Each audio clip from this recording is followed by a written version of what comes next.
एक ऐसा युद्ध जिसमें हारे थे पवन पुत्र हनुमान। तो नमस्कार साथियों, मैं आ चुका हूँ फिर से नई कहानी के साथ। आई होप आपको ये कहानी पसंद आएगी। पसंद आए तो कमेंट सेक्शन में अपनी राय जरूर दीजिएगा और चैनल को सब्सक्राइब जरूर करिएगा। चलिए साथियों, सुनते हैं नई कहानी। इस कहानी के जरिए आज मैं आपको महाबली हनुमान जी से जुड़ी एक पौराणिक कथा के बारे में बताने जा रहा हूँ। हमारे धर्म ग्रंथों के अनुसार पवन पुत्र हनुमान को सबसे शक्तिशाली योद्धा माना गया है। पौराणिक कथाओं के अनुसार अंजनी पुत्र हनुमान को अपने संपूर्ण जीवन काल में सिर्फ एक योद्धा से पराजय का सामना करना पड़ा था। तो आइए जानते हैं हनुमान जी के इस एकमात्र पराजय की कथा के बारे में। कथा के अनुसार एक बार मनचिंद्र नाथ जी रामेश्वरम में आते हैं। वहां श्री राम के द्वारा निर्मित राम सेतु को देखकर अत्यंत प्रसन्न होते हैं और भगवान श्री राम की भक्ति में लीन होकर समुद्र में स्नान करने लगते हैं। राम भक्त हनुमान वहां पर एक बूढ़े वानर के रूप में पहले से मौजूद होते हैं। उनकी नज़र मनचिंद्र नाथ पर पड़ती है।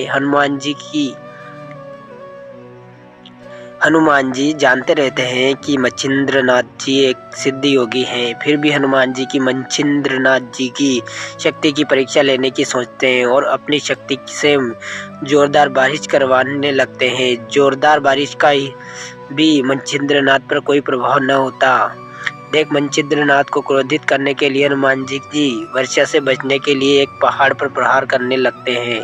हनुमान जी रूपी बूढ़े वानर को पहाड़ पर प्रहार करता देख मनचिंद्र नाथ कहते हैं, तुम यह क्या कर रहे हो? यहाँ क्या बना रहे हो? क्या तुम्हें मालूम नहीं है कि जब प्यास लगती है तब कुआं नहीं खोदा जाता? तुमको अपने घर का पहले से ही इंतजाम कर लेना चाहिए था।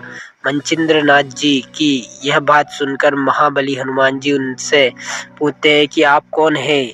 इस पर मनचिंद्र नाथ जी का जवाब देते हैं कि मैं एक सिद्ध पुरुष हूँ और मुझे मृत्यु पर भी विजय प्राप्त है। उनकी यह बात सुनकर हनुमान जी कहते हैं कि हनुमान जी से श्रेष्ठ और बलवान योद्धा इस पूरे संसार में कोई भी नहीं है और कुछ समय तक मैंने उनकी सेवा भी की थी। इसी कारण उन्होंने प्रसन्न होकर अपनी शक्ति का कुछ हिस्सा मुझे दे दिया था।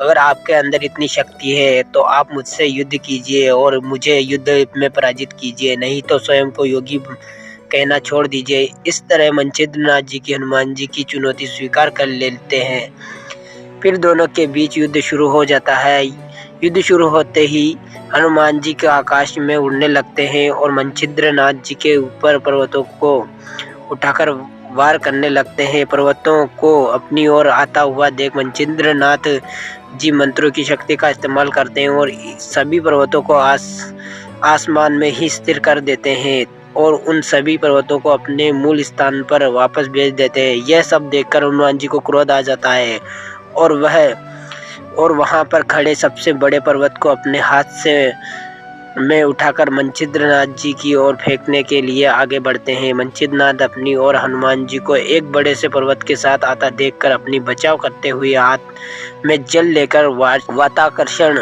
मंत्र का प्रयोग करते हुए हनुमान जी के ऊपर फेंक देते हैं। मंत्र की शक्ति से हनुमान जी के आसमान में ही स्थिर हो जाते हैं और उनका शरीर तनिक भी हिल-डुल नहीं पाता है। मनचिंद्र नाथ जी के मंत्रों की वजह से कुछ समय के लिए हनुमान जी की सारी शक्तियां खत्म हो जाती है।